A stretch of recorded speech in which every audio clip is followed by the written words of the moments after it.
What's up, guys? This is Shira with Financially Lit, Financially Literate, except it's financially lit because getting literate about money is lit. Today I want to talk a little bit about credit and just kind of do an overview. I have a few notes here.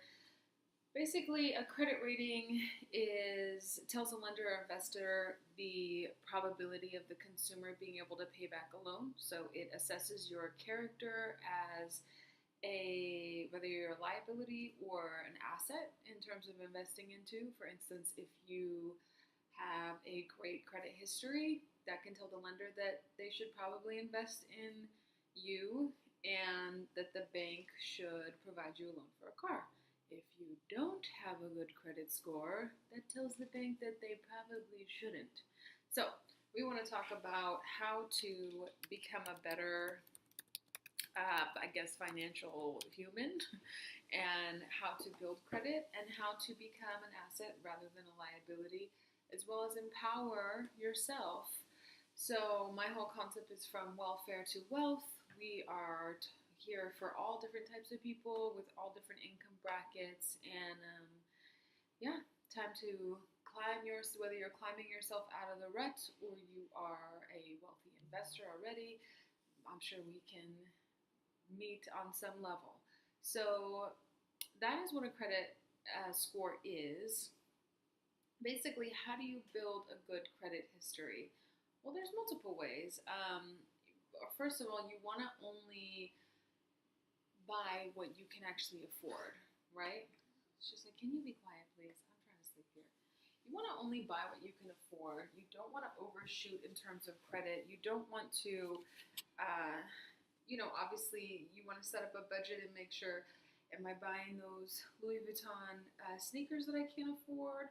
Or am I going to Target and getting the Marona? Okay? So there's that aspect. And then there's the aspect of actually building the credit, and there's a few different ways to do this. So, for instance, if you have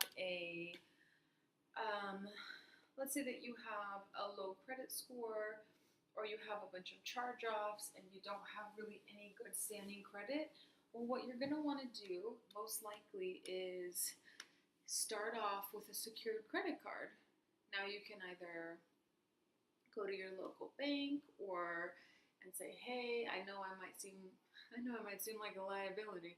No, you can say, I know I might not be ready to have. She's patting me. She's like, pat me, pat, pat, pat. I say, I would like to open up a credit card and create a relationship so we can build some trust. It could be Wells Fargo, Chase. I don't think Chase does it actually. U.S. Bank does though. U.S. Bank and Wells Fargo say, hey, I'd like to open up a credit card, a secured credit card.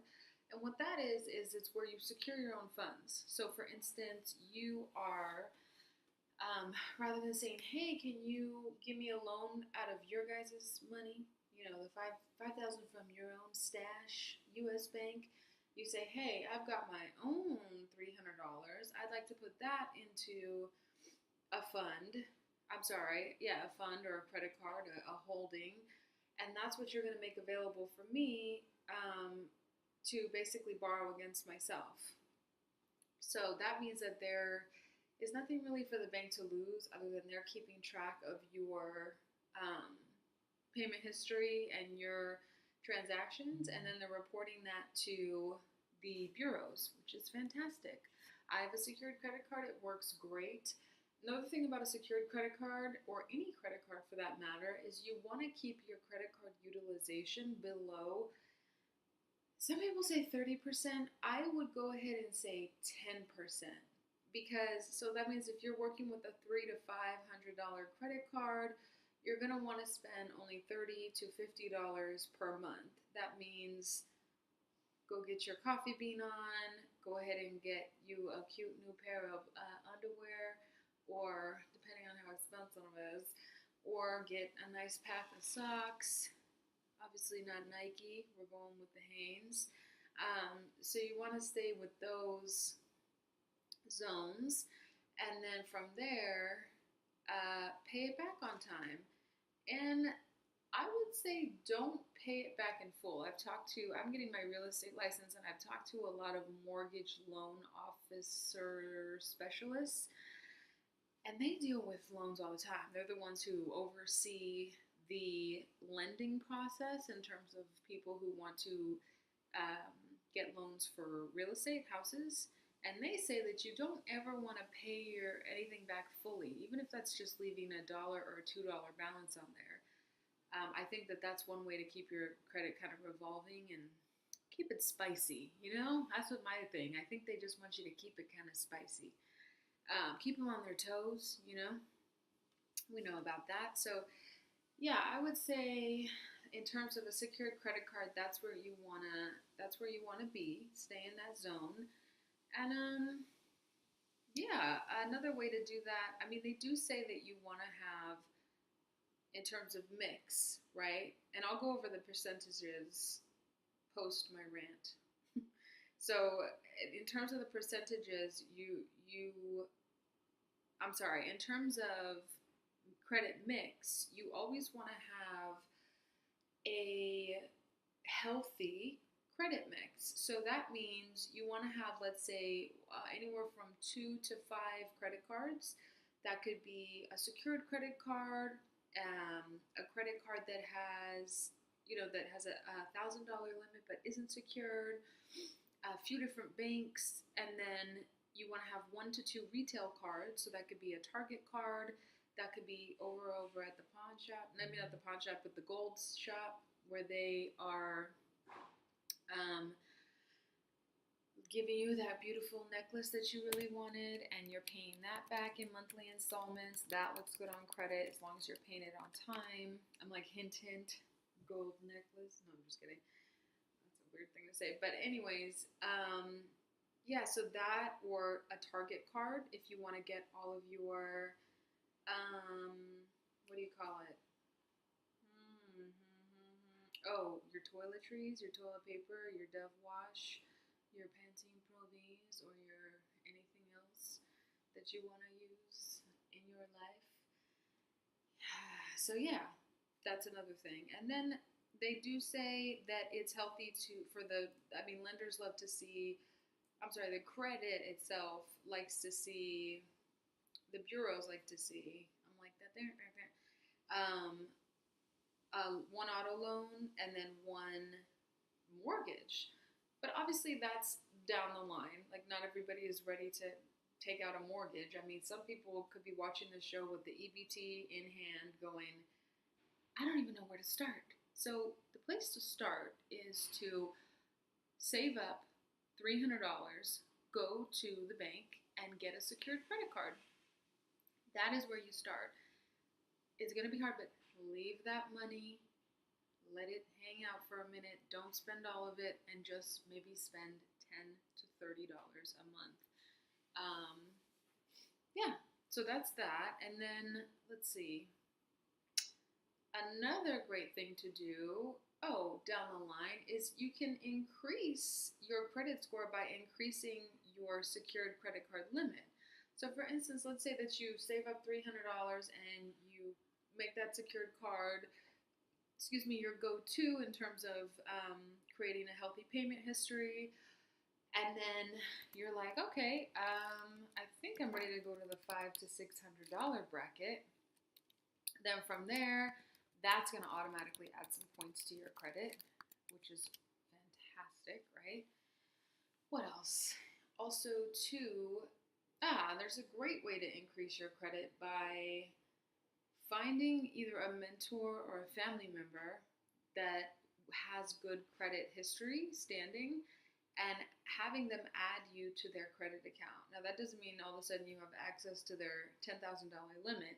That means that you're putting your name on their account so that their credit history then comes and works into your credit score. So if they've got a 10-year history with the same company, all of a sudden you do. And that can automatically jump your score, and you can use that period of time where your score jumps to go ahead and get whatever credit you want to add to your credit mix and ultimately up your situation. And even if they don't want you to hold on to the card, you could say, hey, you can keep the card. I just want to have my name on the thing.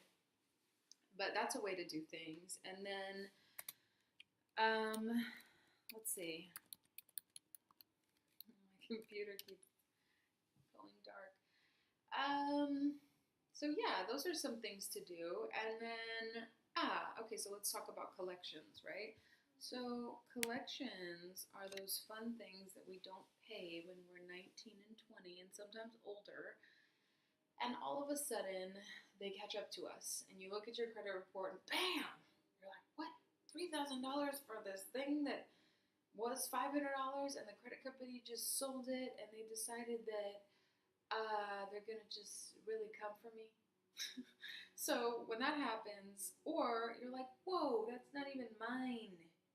Huh? So then from there you wanna go, okay, what do I do? Well, there's a few different things you can do. You can pay the amount. Let's say that you have a $3,000 debt to a hospital bill, right? And I can do a video on this, there are things that you can do to work directly with the hospitals. Like, for instance, I had some bills when I traveled out of state. When I was pregnant with her, I had a complicated pregnancy. And there's things, that you can go and talk to the hospitals and talk about either a payment plan or a reduction, etc., etc. So, from there, you're looking at this collection, and if you're going to pay for it, again, you're probably watching more than just this video, my wonderful credit video. There's a million credit videos, and that's fantastic. It's up for grabs. Some people say, oh yeah, you should definitely never pay for collections, and some people say, oh yeah, pay them off. My opinion is that you should pay them off only if you can pay for the delete. So the difference, let's say that you just pay it off and they say it's $3,000, you pay the $3,000 or you settle at $2,000 and then it's showing up as a charge off, right?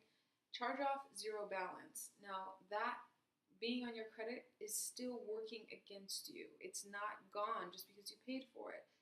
That's why people say don't pay for the collections, because it's still chilling there and you're like, wow, I'm $2,000 broker and it's still there.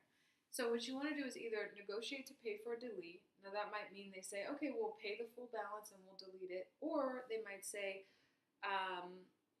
pay us the $3,000 full balance plus $500 and the $500 will take care of the delete. It all sounds fun, checking up all those dollars. Well, if you don't want to do that, there's another alternative. And this is what I've been doing, sending in dispute letters. So there is a law that states that the credit bureaus have to rightfully, basically research any,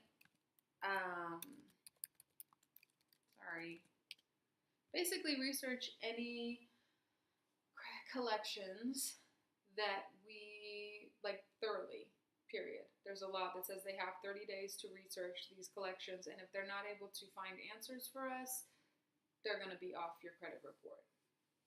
Now, sometimes these guys are quick. They just research it. They're like, sorry, we researched it. It's yours. Goodbye.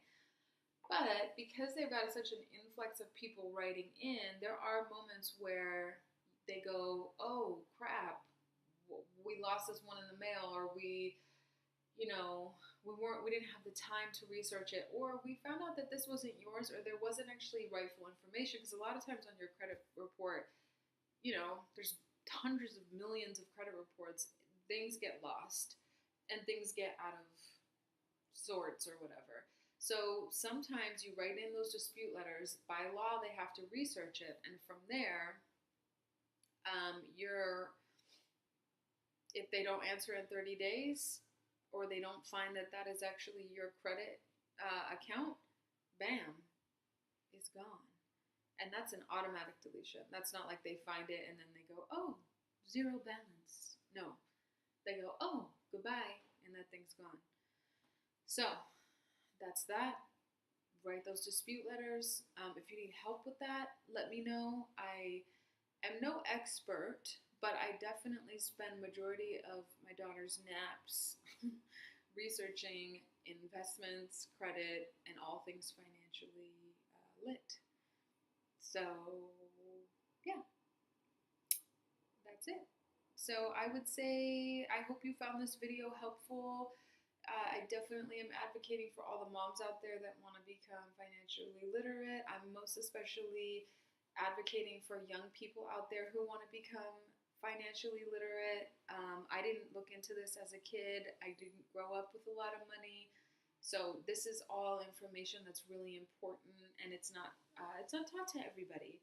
So again, I hope you find this useful. Oh, we were gonna go over the percents. I apologize. Let's see. So we're gonna talk about the anatomy as I'm closing it out. I'm like, okay, bye guys. Oh wait, we gotta talk about this. So, like I had said, I kind of went over everything, but I just want to break down how the credit is judged, right? So you have your payment history, the amount that you're paying, the way that you've kept up your payments, etc., coming in at 35%. And then you have your debt to available credit ratio at 30%.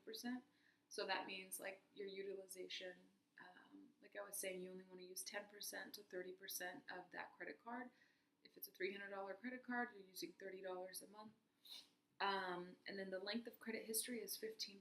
So obviously, start now, people, because you want to make sure that you 5 years from now, you're set in stone. And that's also why when you do jump on somebody else's credit that has been doing this for a really long time, it's extremely beneficial, and you actually inherit their credit history and the amount of time that they've been there. And then the new applications for credit. So I guess that's 10% that they see.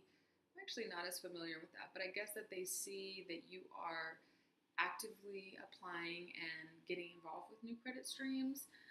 And then last but not least, the 10%, like I had said, the credit mix, making sure that it's not like one-dimensional. Oh, I only have Target and Walmart cards. Okay, lady, well, I'm going to need you to get it or like I have 5 cars, and that's it.